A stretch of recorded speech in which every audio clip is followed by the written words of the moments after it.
you mentioned you broke your nose earlier, and during the break I asked you how. It was a horse broke it for you. Well, I was doing a horse fall. We're Yeah. talking about, you know, in Europe, with European films, very often they don't do a horse fall.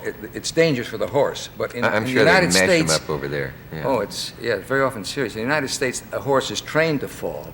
Yeah. And I was doing a picture called Indian Fighter. As a matter of fact, the first movie I did with my company, Bryna, and the first time Walter Matthau worked in the picture.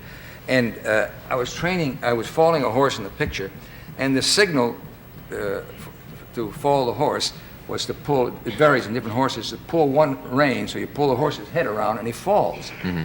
And then the danger is you got to get this leg out of the way, you see, so when the horse falls, you get this leg out. When you fall down with it, you can't fall. But one time, in falling the horse, I leaned over, and when the horse's head went around, bang, Ooh.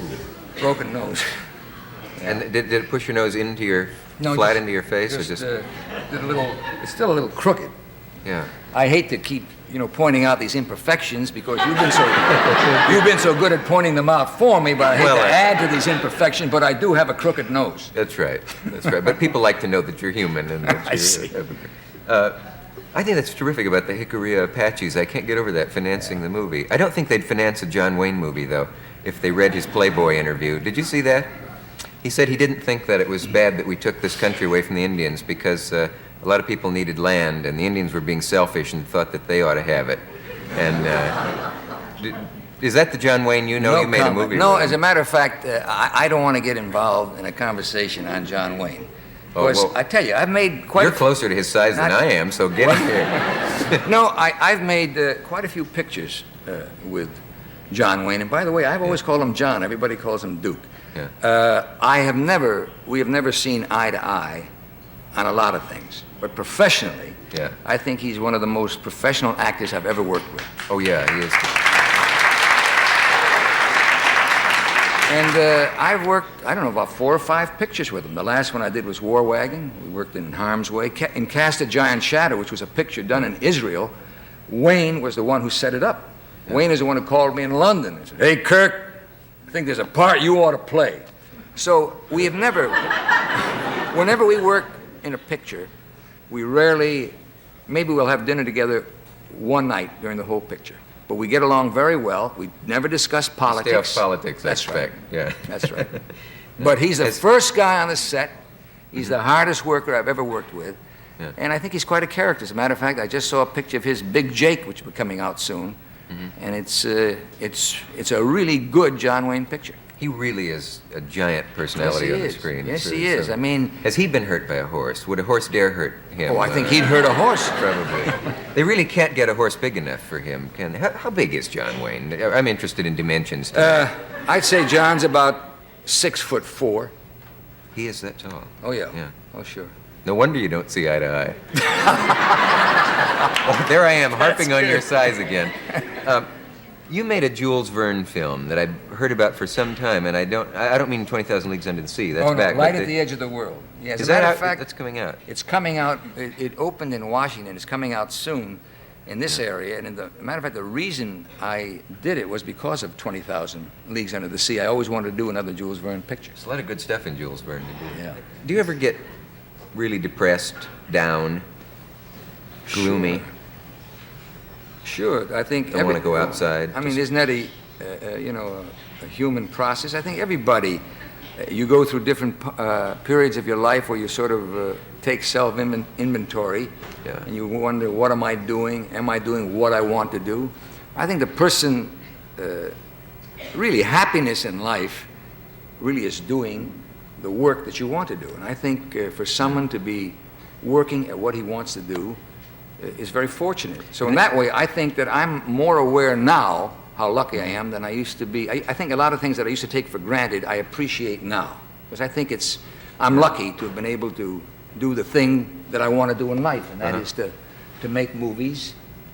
I think it's a great contribution, because I think the greatest contribution of movie making is not the statement that a movie might make. It's fine for a movie to have a statement, but I don't think there's anything, Dick, more important than the fact that if you make a movie and for an hour and a half or 2 hours, millions of people all over the world are taken out of their their problems. The reason a person goes to a movie is to forget the problems of their life. So if you permit them to forget their problems and get involved in what you're doing on the screen, I think that's the most important contribution. And I think that sometimes there's a tendency to be pretentious with movies and become too concerned with making a statement.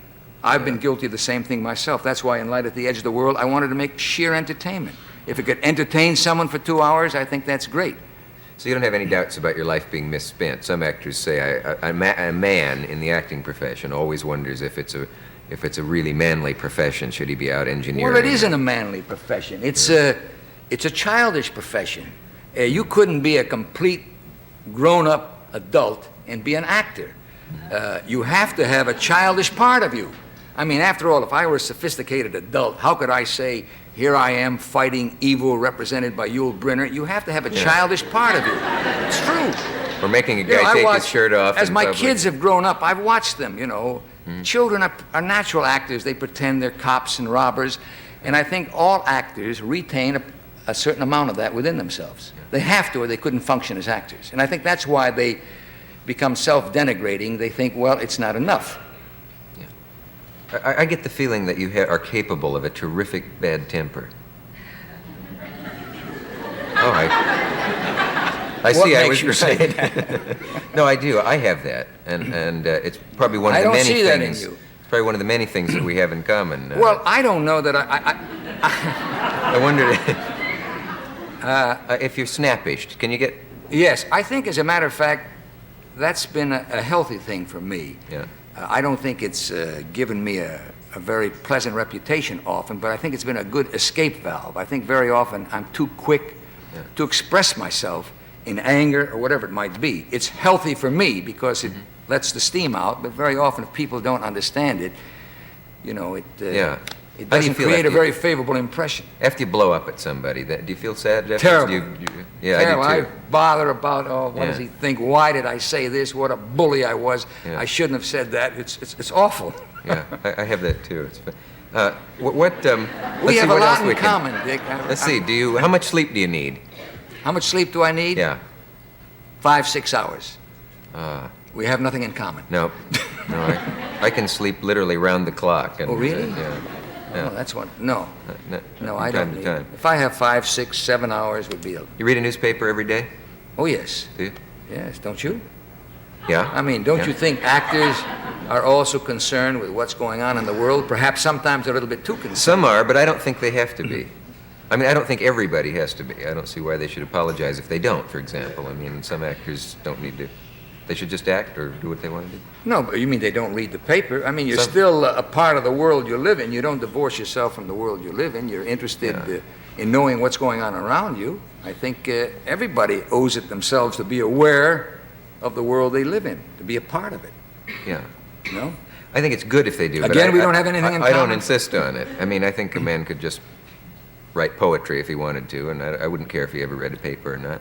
Oh, I'm not concerned by that. I just think that they would be missing something by not being concerned with what's happening in the sure. world. To just cut yourself off from the world would be, depriving yourself of your environment, so to speak. I can see why an artist like Ingmar Bergman, for example, would say he just cuts himself off from all life the whole time he's making a film because he just wants that tunnel vision on his work. Well, he may do that, sure. I can understand while you're making a film, you tend to block out the rest of the world. I understand that. Yeah. I think that happens to all of us. I think all actors tend to focus just on what they're doing, but that's just for a temporary period of time. Then you have to go back into the world you're living, no? Yeah. What's the closest you ever were to death?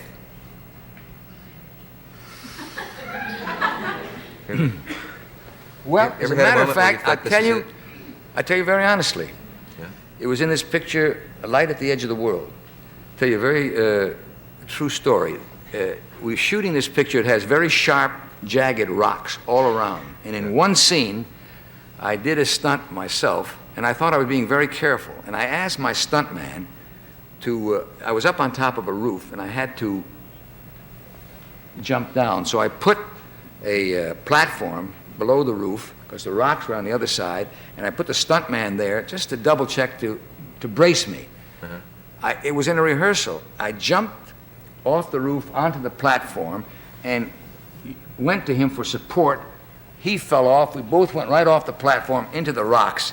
And I think, to me, I was very fortunate because the rocks there, if just have hit one jagged rock, it was about a 15, 18-foot fall, you could easily split your head open.